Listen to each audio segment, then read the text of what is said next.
7 दिन हमारा inquiry government ने किया, रात को नींद से उठा उठा के पूछता था साला इंक्वायरी है तुम लोग जीता कैसे।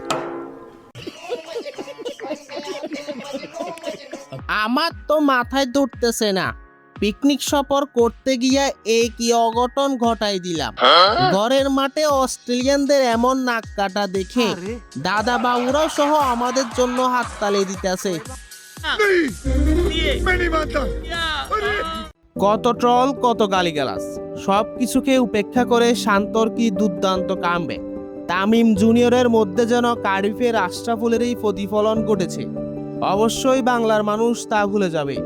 মিরাজ কেন একাদশে, তার জবাবও সে দিয়েছে, কিন্তু পরের ম্যাচে খারাপ খেললেই আবার তার 14 গোষ্ঠী উদ্ধার করে দেয়া হবে। তবে বাংলাদেশের এই ঐতিহাসিক জয় আইসিসির হল অফ ফেমে থাকবেই। তো আজকে এটুকুই, যত গ্যাঞ্জাম ক্যাচাল প্যাচাল সব নিয়ে কথা হবে কাল। আর হ্যাঁ, চ্যানেলটা সাবস্ক্রাইব করে দিও। হুররে!